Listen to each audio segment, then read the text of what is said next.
Hey everybody, welcome back to another episode of Red Responds. Today we get to deal with the greatest trans activists, well-researched video on the Luna Younger case. For those that may have missed it, this has been a well-publicized custody battle in conservative outlets about a crazed liberal mom wanting to force her son to be a girl that went viral after the jury ruled to dissolve the current custody agreement in favor of the mother this past October-November. Unfortunately for Luna, the judge would essentially overturn that decision a few days later.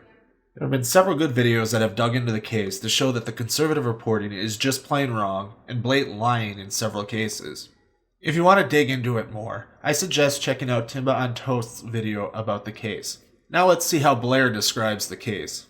James Younger is a 7-year-old boy who many are saying, and the father is saying, has a mother that is forcing them to transition and will soon be, the words going around online are chemically castrating. Obviously, that means going on puberty blockers and then hormones and transitioning. And that path is being decided for him at 7. Now, I've been looking into this story, and many people are saying that this child has been coached and is being forced into this. And just based on what I have seen, I have to agree with that. That is personally my opinion.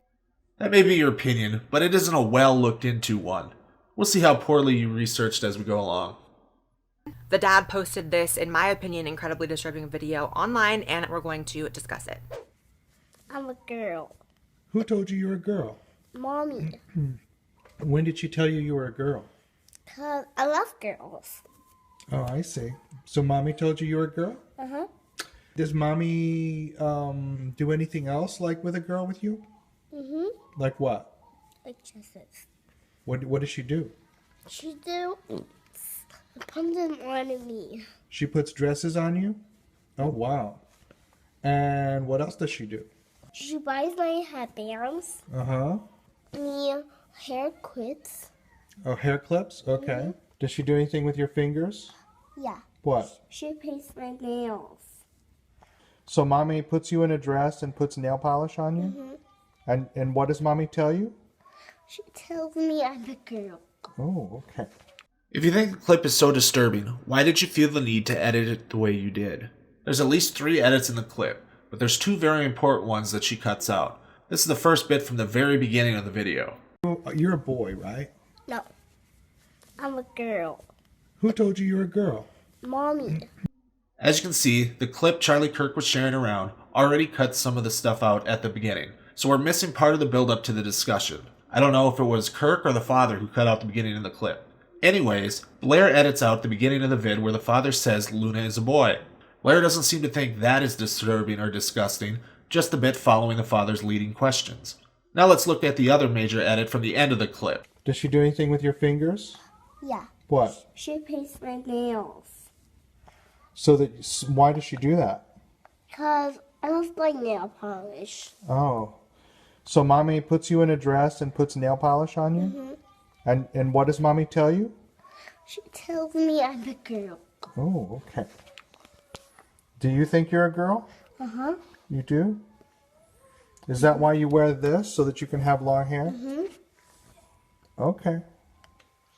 There's a couple of important bits in this clip that Blaire leaves out. When the father asks Luna why her mother does her nail polish, and Luna replies that she likes her nail polish, that doesn't sound like Luna's being forced to wear the nail polish, and I would imagine the same response would be given about the dresses and other girls' clothing had the father asked.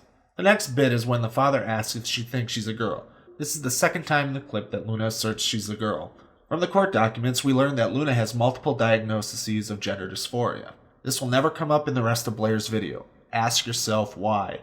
Finally, the last bit has to do with Luna saying she wears the towel on her head because she wants longer hair. Once again, we learn in the court documents that the twins both had longer hair, but the father only cut Luna's hair. This also will never come up in Blaire's video. Again, ask yourself why.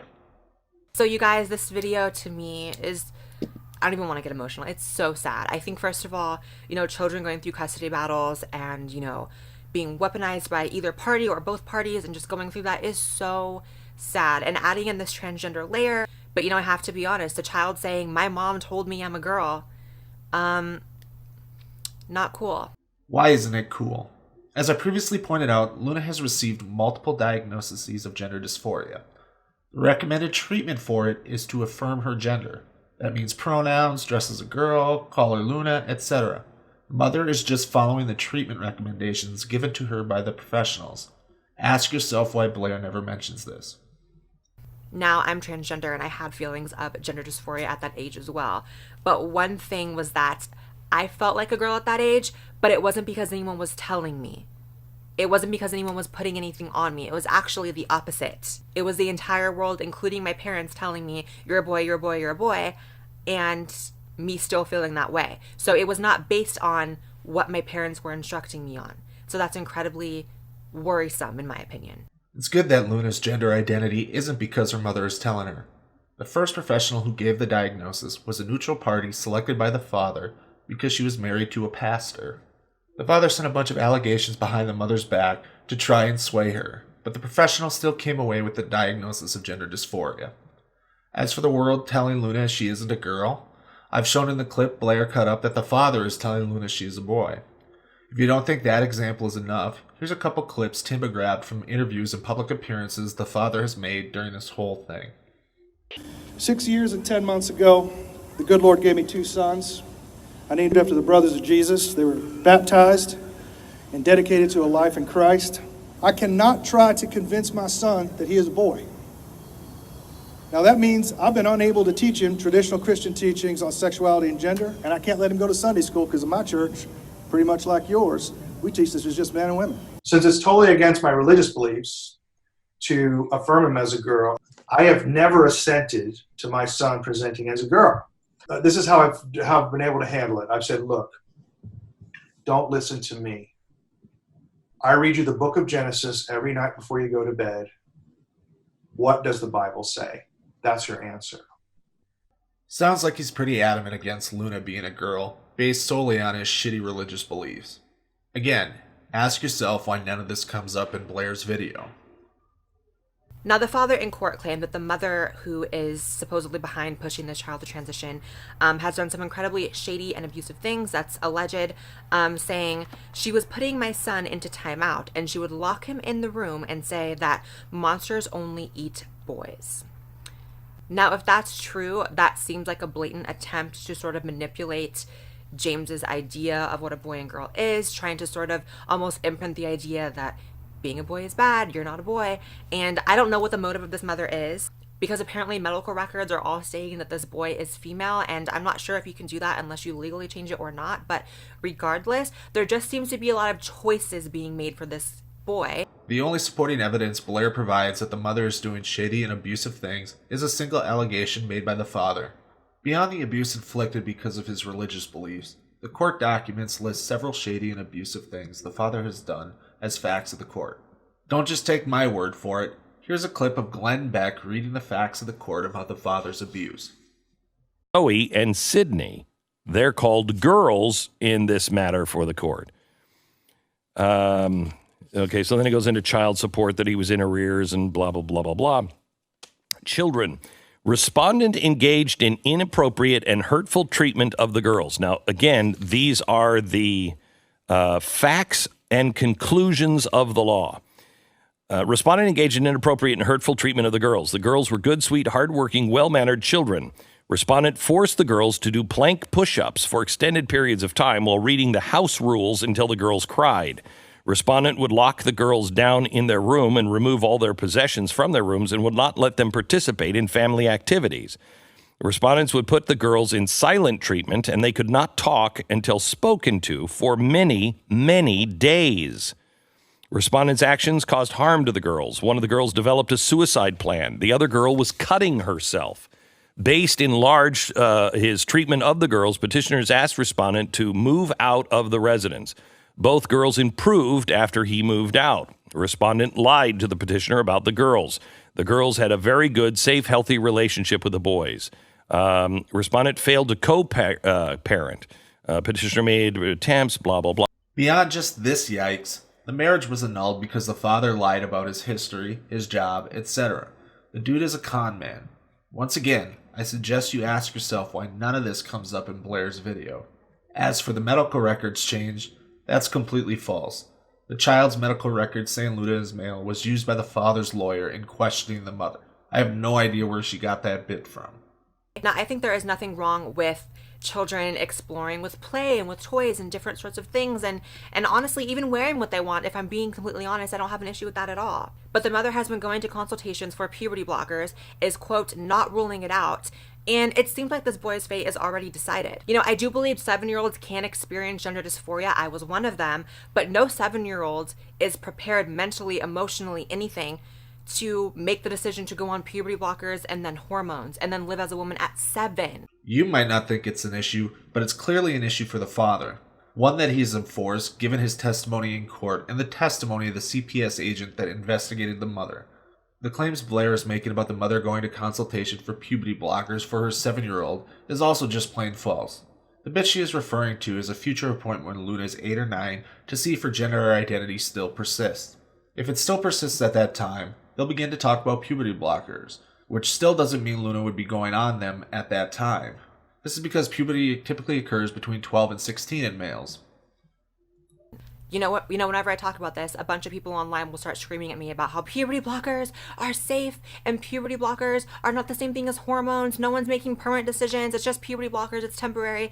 First of all, you're all annoying. That's the first thing. But there are 0 long-term studies on the effects and risks and dangers of puberty blockers in people. This is just flat out wrong. Leuprorelin has been used for decades. It was first patented in 1973 and approved by the FDA in 1985 for treatment of things like prostate cancer, breast cancer, and precocious puberty. When something has been in use that long, we definitely have long-term studies on the effects. It is also listed on the World Health Organization's list of essential medicines because it's safe and effective. When transphobes try to argue like Blaire does, they usually say in trans people instead of just people like Blaire does. Ignore that cis children have been receiving puberty blockers since 1985 for the treatment of precocious puberty, which is a puberty that occurs before it should. Endocrinologist organizations only okayed its use in trans children a little over a decade ago. And puberty blockers aren't used forever. Many of these kids go on puberty blockers and then are starting estrogen or testosterone, respectively, at age 12, 13. And I'm sorry, but yeah, even at 12 or 13, you're not in a state to make that decision. If you think children should not be able to drive, get a tattoo, get a piercing, drink alcohol, smoke cigarettes, any of those things, but you think they should be able to chemically castrate themselves in transition, I don't even have words for you. I really don't. It isn't typical for children to go on HRT when they're 12 or 13. The Endocrinologist Society's recommended time frame to go on HRT for those under 18 is at 16 years old.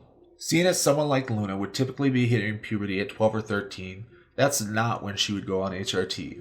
With parental consent, we let kids at 16 do most of those things and more, with alcohol and cigarettes being the exception. You know, I've been involved in trans debates and discourse for years now, and I have never, not once, seen one good argument that a 12-year-old, or in this case a 7-year-old, Mrs. James, is able to make that decision. The only argument is, well, if they don't go on hormones at 12, they might look bad when they're older. They might look more manly when they're older. I'm sorry, but are we prioritizing looks over being able to have a family in the future? Are we forgetting that when you go on estrogen at 12 or 13 and puberty blockers before, you are completely removing your ability to procreate? And you really think a 12-year-old can consent to that and knows all the ramifications of that? Again, trans kids aren't typically going on HRT at 12 or 13. It's also a lie they're removing their ability to procreate.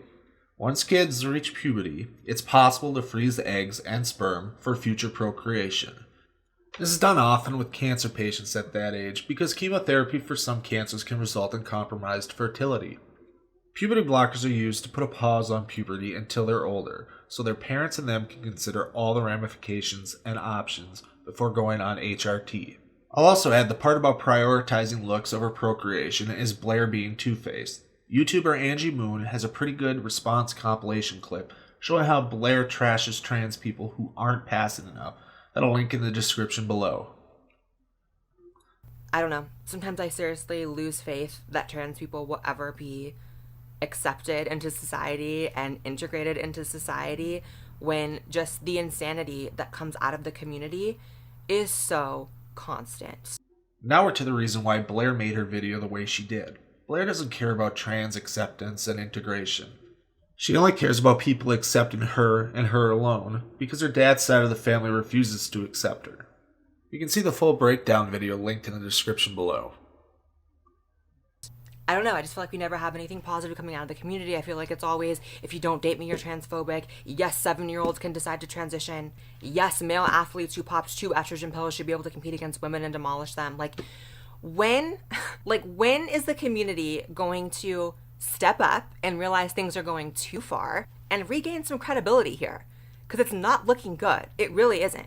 This portrayal of trans people you're making is actively working against trans acceptance and integration you say you want.